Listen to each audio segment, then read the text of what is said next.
What's up, everybody? This is Peter Vuk, founder of the prestigious Gamechangers Academy. And thanks for tuning into our monthly Millionaire video series where we interview the world's most elite and successful entrepreneurs, CEOs, entertainers, and real game changers. People that I have massive respect for and those that are making a huge difference, not just in their industries, but in the world. There's very few people that actually are changing the game. Everyone else just is existing and trying to make their business work. But we have a special guest for you guys today. One of my friends, someone I've been excited about having on for the last 6 months. Everyone says they're self-made. That's like everyone's favorite thing to say. But this is somebody who really is a self-made millionaire. And Randall's the CEO of one of the most successful clothing lines on the planet, which was created before he was 25. And of course, you guys know it sells worldwide in all kinds of locations all over the world. And you guys know this, but starting a clothing line is not easy. It's one of the toughest industries to get into because everybody's doing it. And 9 out of 10 of them don't even get the 6 figures. So obviously it didn't come easy for Randall. We're gonna dive into his story and how he's built one of the most successful movements and branched off and done other things with his personal brand as well that is very rare to do in this new economy. So I'm excited, man. Thanks for taking the time. I know you've been hustling hard, so I appreciate it, man. Yeah, no, dude, thanks for having me. I was just right before this, we were just running around different rooms trying to get lighting real quick. I had a plumber come in last minute. But like, I'm stoked to be on the Gamechanger Academy right now. That's entrepreneurship. What I love about you is you're just raw and uncut. Like I've seen you in action at your, at the factory, at your studio, and it's a grind, man. You're not taking the days off. You're not relaxing. You're like in the grind, in the trenches, which is why I wanted to connect with you. Is there things that you could tell like a young entrepreneur that's looking to get to your level, like things that you might have thought through a little more when you were starting out, or things like, hey, make sure you watch out for this. Mm-hmm. Make sure you have your ducks in a row at this this stage of the business. Is there things that you've thought about that you would do over that you would tell young entrepreneurs? You know what? Yes, there's a lot. But I think one of the biggest ones, I guess I could say right now is really, because man, I come from like a place where I accept people in, you know what I mean? And I find someone and I feel like I can trust them, this and this. But then as a business owner now, like when I'm like, dude, I'm 10 years deep in the business world, you know? Like when you're the person feeding, it's different, you know?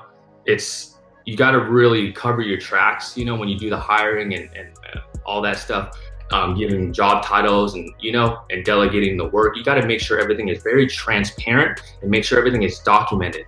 Okay. And that's very, very important because it come back and bite you in the ass. But when I say documented, like contracts and stuff, make sure things are very professional. You guys have a verbal and a signed agreements to whatever you need to do, what business you're in. Those go pretty far. Yeah, just really, it's all in who you hire, I believe. You know, when you really want to start scaling and start getting to the next level, you got to delegate your tasks, you know, and your management tasks, which is a very, very hard thing. So, you know, when you find people, it's not just people with a good educational background or whatever university they came from. I look for people that can multitask and look for people that treat my business like their business. You know what I'm saying? So I think right now it's just like hiring the right guys. And fortunate for me now, I have, I don't know, like 5 executives that I can just literally trust, and they go full on in, you know what I mean, with the business in their department, you know? So, but I think that my best advice to start off is when you start bringing people on, just really thoroughly be with that person and see what they're in there for real, you know what I mean? If they're really in there for the business, for the movement. I mean, at the end of the day, yeah, it is a paycheck, but don't get me wrong, you bust your ass, I'll fucking take care of you, you know what I mean? So. Your clothing line is everywhere. All of your brands now are growing at an extremely fast pace because of the last 5 to 10 years of work. So people can think that you just did everything last week, but it's from everything you've been doing, the interviews, the marketing, the getting out there, the networking, the thorough research on not just the clothing line, but the people. Do you ever take a step back and realize how far you've came from when you started out and realize like how crazy it is that you became this successful? Or are you just so on the go you haven't even thought about it? I only think about it when guys like you ask me about it. Then I stop, I'm like, fuck, dude, this is crazy. Yeah, because like you said, clothing, especially like streetwear, like t-shirt game, it's probably top 5 hardest industries to get into. You know, everyone's doing it. So like, I had to adapt quick as social media was changing, Instagram, all this stuff. Then I started to becoming the face, you know, which I didn't want to at first, but now it's kind of like I have to, and now I enjoy it, you know. But you have to adapt to the times and live what your brand is about, you know. And that's what I feel a lot of these people that are starting clothing brands, they're not really living it, you know what I'm saying? And when I talk about that, like, it was a personal training business at first, but when it became a brand, I started incorporating my past lifestyles into it. So I had heavy surf influence, heavy skate influence, heavy like hardcore music influences, you know, and it's just all dialed in, and that would bring you a wider audience, you know, the audience that you used to mess with back then, and bring them into this like fitness industry. And now it's become just like a huge active lifestyle brand. But a lot of that has to do with my influence, you know, and I have to be real and really put out what I know and only know, because that's one thing I like to push, is to be really authentic. Because when people ask me a question about my brand or this and this, or, you know, this skate thing or whatever, I can answer it truthfully because that's what I know. I won't put out something that I don't know. Like if I'm gonna do BMXing or golfing, I'm like, I don't know that, so I don't, you know. But that's a very important lesson in the new economy. Live your brand. I see people that aren't living their brand. They're like, I think people want this, so I'm going to give it to them. It's like, no, your focus is, this is me. This is where I truly feel at my core. This is what my gut and heart says, because I know about it. If you catch on and you love it, great. If it's not for you, oh well. I'm going to continue to push out what's authentic. I love that. Most fail. So this is a great opportunity in the new economy to succeed as a business owner. A lot of our game changers are succeeding already. They're at 6 figures. But 95% of companies fail. 90+% of startups in 2017 to 18 fail. So if there's 100 businesses getting started this week, maybe 10 succeed. Can you think back? You've seen other brands. You're so engulfed in your own brand. But why do you think, just from your personal experience and your personal observation, why do you think 9 out of 10 businesses fail, and how you rose above the noise and crushed it while most were mediocre? Can you pinpoint why you feel like that's happening right now? Yeah, I think there's a few things that you can say help scale it to the next level. But right off the top of my head is just building that team and delegating the work. You know, I mean, my first few years when I was just making like close to $1 million, you know, not into the multi-mil yet, it was because I was too egotistic to let go of my tasks.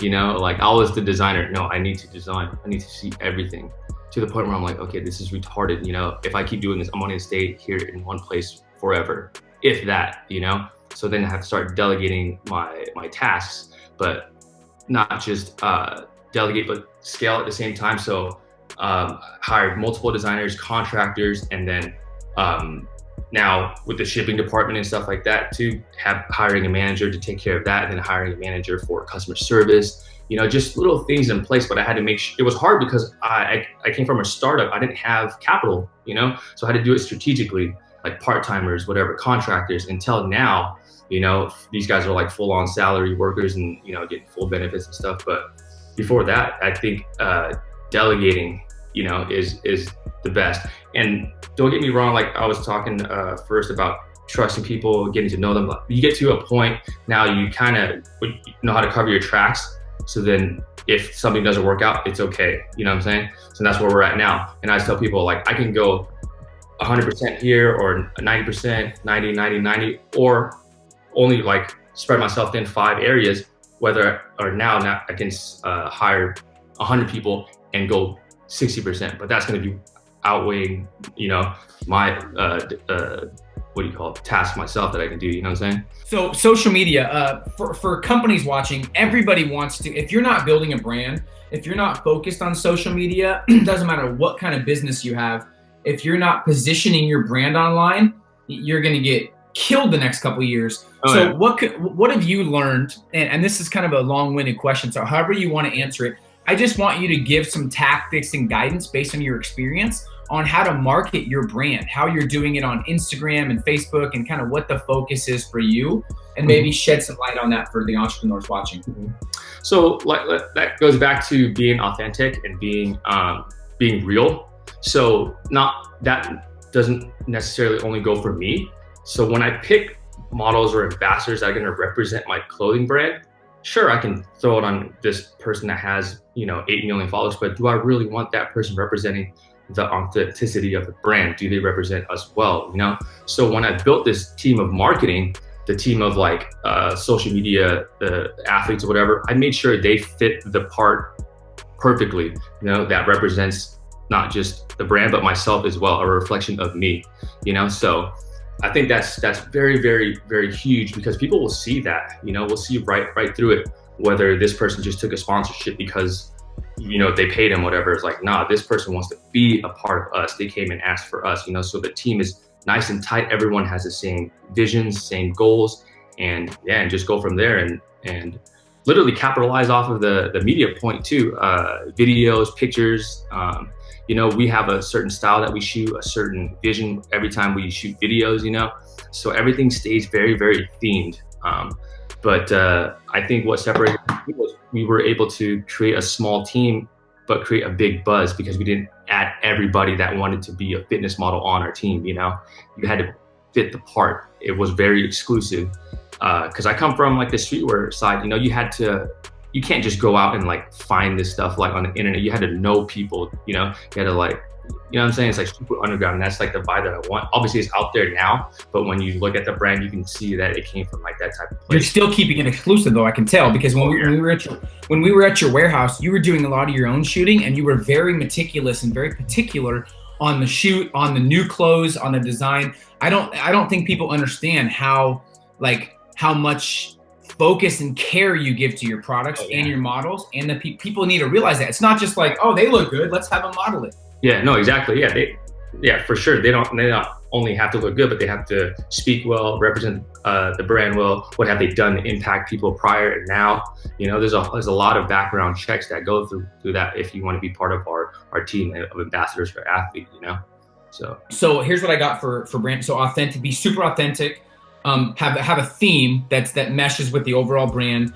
Be super specific and make sure you have people that represent the brand well, and then consistency is big. You're extremely consistent. So I would say that's the hardest part. But, yeah. 100%. So I'm gonna go through some of our game changer questions. We'll just kind of do rapid fire, and you answer however you want. Cool. Eric says, what are the very first steps, the first couple steps to starting a unique, catchy, and profitable clothing line from scratch? I think you kind of already answered this, but if you had to kind of be 1, 2, 3, what would you say the first steps are to create just a brand from scratch? I would create a logo or something, and then create a mission. What are you really out for? I'm here to help people lead a healthier, more fulfilling lifestyle, through active sports. That was my personal training background, and I just threw the active sports things in there, and this is what we breathe, live, and that's our mission.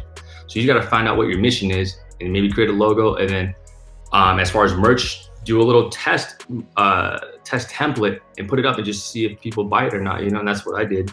And because you can get templates online now, and that make your designs whatever look real, and if people are oh dude, how do I get that shirt, and you got something good, but then you got to also realize too that it may not work the first time, so you got to scrap whatever design, and this is huge, take constructive criticism good, take it well, ask real designers, real artists about what they think about your brand or your movement or your logo and how things look, how the aesthetics look, so yeah. Love it. Testing is huge. I think people overlook testing, and they don't really test when they just kind of guess, and guessing is a way to not build a profitable brand. Exactly. John says, at what point did you realize that you had a movement happening? Not just a clothing line, but a movement. And once you became aware of the brand's potential, what mindset shift did you feel like you had to make moving forward? Good question. Yeah, that is a good question. I actually didn't think I had a movement for a while, dude. I just thought I was yeah, dude, that's a fucking cool ass brand. But it was because of the team I built too. And so now we're talking team of athletes. We signed IFBB pros, we signed pro skateboarders, a pro surfer, and each person that we put on brought a uniqueness to the company, but they all had a common goal, and that was to live healthy, to live fit, but they did it in their own way. So when we start doing these highlight profiles of each of these athletes, their customer base and more of a broad audience came and attracted to the brand. And that was the cool thing about it. People started saying, reposting our stuff like, oh, I love Livefit because you don't have to just be a bodybuilder to wear this stuff. You don't have to just be a skateboarder. You don't just have to be a weightlifter or Olympic lifter. Anybody that's trying to better themselves in any kind of way, you know, messes with the brand. And now from seeing on social media, dude, the audience so broad. And I was just like, dude, this is crazy.